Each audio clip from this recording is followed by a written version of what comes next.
Nasubukan mo na bang magluto ng chicken binakol? Ito nga ay nag-originate sa province of Aklan. Tara, simulan natin ang pagluluto. Kumuha lang ako dito ng kawali at pinainit ko to. Nang uminit na ang kawali, nilagyan ko nito ng kaunting mantika. Nang uminit na nga ang mantika ay magsimula na tayo mag-isa. Unang inilagay ko yung bawang. Isinunod ko nga itong ating sibuyas.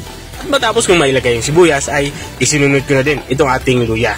Hiniwa ko lang ito ng maliliit at pahaba. Igigisa natin ito hanggang sa lumambot ito, katulad ng nakikita nyo. At kapag lumambot na, ilagay na natin itong ating chicken. Bali, isang buong chicken nga ang aking gagamitin dito. Igisa lang natin itong ating chicken hanggang sa magkulay light brown ang balat ito, katulad ng nakikita nyo.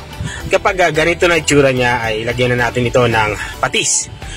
Dito nga sa parte ito ay nilalagyan ko na ito ng patis para kumapit na yung alat ng patis dito sa ating karning manok.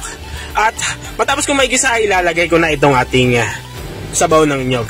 Hindi nga tayo gagamit dito ng tubig, kundi yung sabaw ng nyog mismo ang ating ipangsasabaw. At para naman sa aromatics ay ilagay natin itong ating lemongrass. Saka natin ito tatakpan at pakuluin ng mga 1 minuto lang. At matapos natin itong pakuluin ng 1 minuto ay binuksan ko ito. Dito sa parte ito ilalagay ko na itong ating gulay. Mayroon nga tayo ditong green na papaya. Ito yung ating pangsasahog na gulay. Haluin lang natin ito para umilalim at maglalagay na din ako dito ng chicken cube para buong lasa ng ating nilulutong manok. At saka natin ito tatakpan at papakuluin ng mga 10 to 15 minutes para lutong-luto yung ating manok saka itong ating green na papaya. At makalipas nga ng 15 minutes ay binuksan ko nito. Dito naman sa parting ito ay ilalagay na natin itong ating young coconut o boko. Ihalo lang natin ito pa ilalim para madaling maluto. At saka natin ito tatakpan para tuluyan na ngang maluto itong ating ulam. At kung nanonood ka pa rin hanggang dito sa kalagitnaan ng aking video, baka pwede mo na may comment kung taga saan ka, para alam ko kung hanggang saan umabot ang aking video. At balik tayo dito sa ating niluluto. Dito ay naglalagay na tayo ng mga pampalasa. Naglagay na nga ako ng asin, saka naglagay din ako nito ng black pepper. At inihalo ko na din yung ating huling sangkap. Ito yung ating dahon ng sili.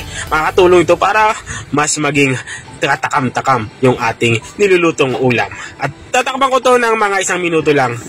Dahil itong ating inilagay na dahon ng sili ay napakadali lang naman maluto. At dito nga sa parting ito ay lutong-luto na nga itong ating ulam pananghalian. Ito yung tinatawag nating chicken binakol.